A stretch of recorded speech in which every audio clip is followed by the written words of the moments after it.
लंका नगरी में क्या किया विभीषण ने? राम की शरणागत चले गए।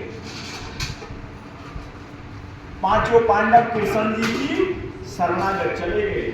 जितने भी जिज्ञासु जीव हुए हैं वो अपने समय के सतगुरु की शरणागत चले गए।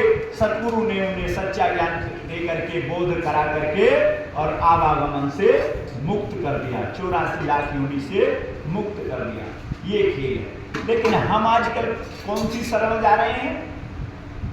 क्या सिखा रहे हैं संसार वाले? जिसकी भी हम शरण जा रहे हैं संसार में, क्या सिखाता संसार? घर परिवार क्या सिखाता है कि जैसे हमारा जन्म हुआ ऐसे तुम्हारा जन्म हुआ, जैसे हम पढ़े ऐसे तुम भी पढ़ो, पढ़ लिख के जैसे हमने कोई रोजगार कारोबार किया तुम भी कोई रोजगार कारोबार करो, जैसे हमने विवाह करा तुम्हें भी विवाह करना है, हमने बच्चों को जन्म दिया तुमने भी बच्चों को जन्म देना है, हमने तुम्हें पाला तुम्हें भी इन्हें पालना है, और जैसे एक दिन हम मर जाएंगे ऐसे एक दिन तुम्हें भी मर जाना है। किसी माता पिता वाले ने, किसी संसार ने, किसी घर परिवार ने ये नहीं बतलाया कि मरने की बजाय एक रास्ता भवसागर पार की ओर भी जाता है। अपना भी कल्याण कर लेना, अपने परिवार का भी कल्याण कर लेना। इस संसार में जन्म लेकर के कभी दोबारा नहीं आना, क्योंकि ये संसार दुखों का घर है। यहाँ जिसने भी जन्म लिया है वो कभी सुखी नहीं हुआ है। चाहे करोड़ों की दौलत दे दो तो सुखी नहीं, गरीब हो तो सुखी नहीं, धनपति हो तो सुखी नहीं, कितने महल चौबारे हो तो सुखी नहीं। आखिर सुख कहाँ है?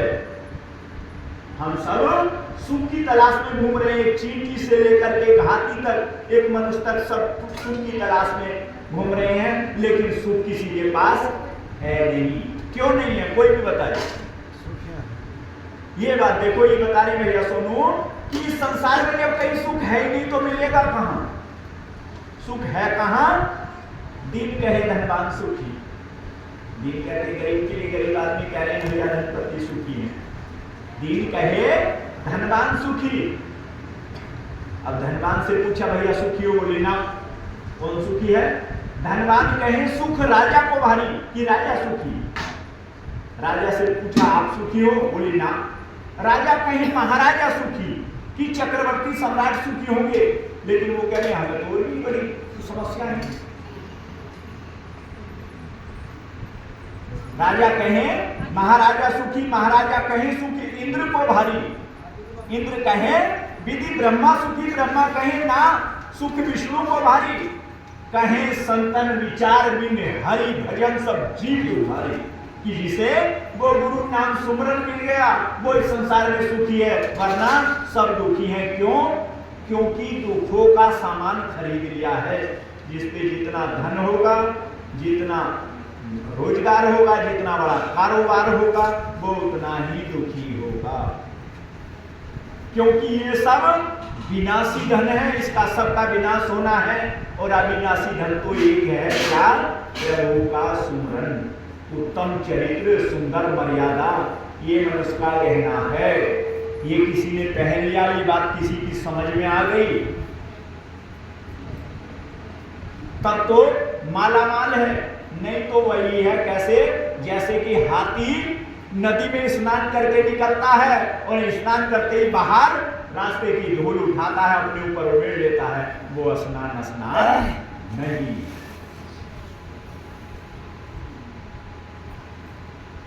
तो किस लिए गए हम गुरु की शरणागत? मौत से बचने के लिए। मौत तो सबको आनी है, लेकिन मौत दो प्रकार की होती है। जानते कौन कौन सी? दो प्रकार कौन से होते मौत के? देखा कि शेरनी या ये कुत्ते कुतिया या जो भी जानवर हैं, जब वो अपने बच्चे को उठा करके चलते हैं मुंह में दाब के, तो कैसे लेके जाते हैं? कितनी भी दूर ले जाते हैं, मुंह में दाब लेते हैं, कोई दांत नहीं लगता उनके, और जब वो दूसरे के बच्चे पे हमला करते हैं लोग लुहान कर देते हैं।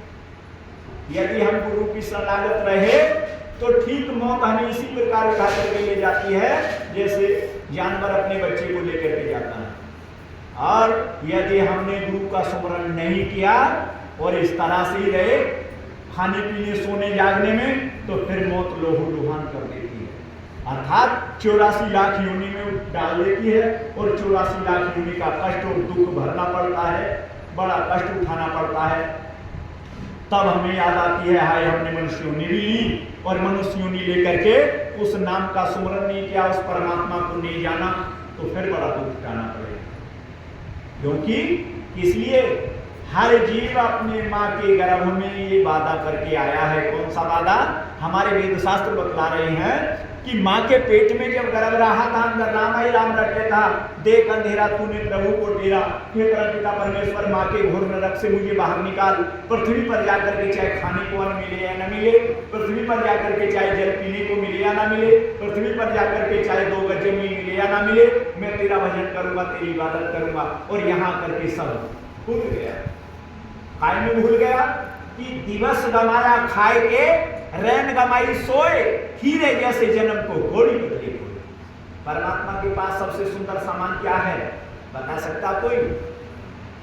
भगवान जी के पास सबसे सुंदर सामान क्या है? देखो ये भैया बतला रहे हैं, ये मनुष्य योनि सबसे सुंदर सामान है। परमात्मा के पास इससे दूसरा सुंदर सामान नहीं है। और इसे हमने क्या करा?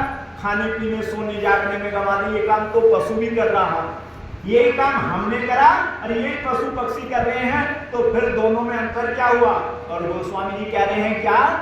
बड़े भागे मानुष तन पावा, सुर दुर्लभ सदग्रंथन गावा। वेद शास्त्र ऋषि मुनि ज्ञानी ध्यानी परमात्मा की भी ये सतलोक से आवाज है कि इस मनुष्य योनि के सुंदर सामान कोई दूसरा नहीं है। इसका सदुपयोग करो, इसका दुरुपयोग मत करो। लेकिन हम रात दिन दुरुपयोग इसका कैसे कर रहे हैं? इस तरह से कर रहे हैं कि एक राजा के दरबार में किसी पुत्र का जन्म नहीं हुआ। राजा बड़े दुखी हुए। राजा रानी मिलकर के गुरु की शरणागत गए और जाकर के कहने लगे, हे प्रभु हमारे कोई संतान नहीं है। और गुरुओं का कर्तव्य होता है शिष्य के कष्ट को हरना। आने वाली जनता ये कह रही है कि राजा के कोई पुत्र नहीं है, इस राज्य को कौन चलाएगा? गुरुओं में ये पावर होती है, ये शक्ति होती है। गुरु ने आशीर्वाद का फल उठाया और उन्हें दे दिया, जाओ कुछ ही समय बाद तुम्हारे गृह में एक पुत्र का जन्म होगा। राजा ने बड़ी खुशी हर्षोल्लास से उस बच्चे का नामकरण किया। गुरुदेव ने आकर के नामकरण किया। सबको बड़े बड़े सामान बांटे जा रहे थे। लेकिन राजा के महलों की जो सफाई करता था वो नहीं आ पाया था किसी कारणवश। अब वो जब सबसे बाद में आया तो राजा बोला, भाई मेहतर बड़ी देर से आए हो तुम, सामान तो जितना मंगवाया था सब बट गया। बोले याद आया जितनी कीमत का वो सारा सामान था, इतनी कीमत का एक मेरे पास थाल है, सोने चांदी असरफी मोती माड़ियों का जड़ा हुआ, लो तुम इस थाल को ले जाओ। मेहतर बड़ा खुश हुआ, उसने सिर पे रख लिया थाल को और नाचता गाता बजाता अपने घर तक गया। वाह राजा के यहाँ से देखो मुझे कितनी सुंदर सौगात मिली है, ये इतना सुंदर थाल मिला है। वो तो करोड़ों अरबों का थाल था। लेकर के घर चला गया। 6 महीने 1 वर्ष के बाद राजा जब घूमने गया मेहतरों की झोंपड़ियों के पास, तो राजा बोला, अरे मेहतर तुझे तो मैंने 1 वर्ष पहले बड़ा सुंदर थाल दिया था और तेरा घर तो आज भी टूटा फूटा है, जब भी टूटा फूटा था। बोले प्रभु पहले मैं गंदगी छबड़ों में ढोता था, अब मैं उस थाल में ढोता हूँ। ठीक इसी प्रकार हमें जो मनुष्य योनि मिली है, ये गंदगी ढोने के लिए नहीं मिली है जिससे हम ढो रहे हैं। चलते फिरते सोते जगते उस गुरु परमात्मा का नाम सुमरन ध्यान यदि हम नहीं कर रहे हैं तो बहुत जल्दी ये मनुष्य योनि हमसे छीनने वाली है। इस तरह से कि हम इस अकड़ अहंकार में बैठे हैं कि इस काम को हम कल करेंगे, कल करेंगे, कल करते करते सारा समय चला जाएगा। बचपन से हम जवानी में आ गए, जवानी से हम बुढ़ापे में चले जाएंगे, लेकिन ये कार्य पूर्ण नहीं हो पाएंगे संसार के। और जो मुख्य कारण था जिसलिए हमारा जन्म हुआ था, उस कार्य को भूल गए। ये कुछ ही दिन का फेर है, पाप का घट भर रहा टूटने की देर है। इसलिए सभी सावधान सचेत हो जाएंगे कि सावधान सचेत हो जाओ, अंतिम दिन आने वाला है। एक ना एक दिन हर प्राणी से जग से जाने वाला है। सब हम खूब जानते हैं एक दिन संसार छोड़ करके जाएंगे, लेकिन फिर भी जो सच्चा कर्म है उसे नहीं कर रहे और संसार के जितने झूठे काम हैं उन्हें हम रोज कर रहे हैं। और ये झूठे काम आज तक किसी के खत्म हुए ना होने वाले। आप सारा दिन खेत पे काम करो, अधूरा रह गया फिर कल करो, सारा दिन घर में काम करो, अधूरा रह गया फिर कल करो। इसी तरह से जीवन समाप्त हो जाएगा। ये काम खत्म होने वाली नहीं है। और जो तुम्हारा हमारा मुख्य काम था उसे भूल गए। किसे भूल गए? बतलाया है इस वाणी में, तेरा सूना मनुष्य शरीर प्यारे गुरु बिना, तेरा सूना मनुष्य शरीर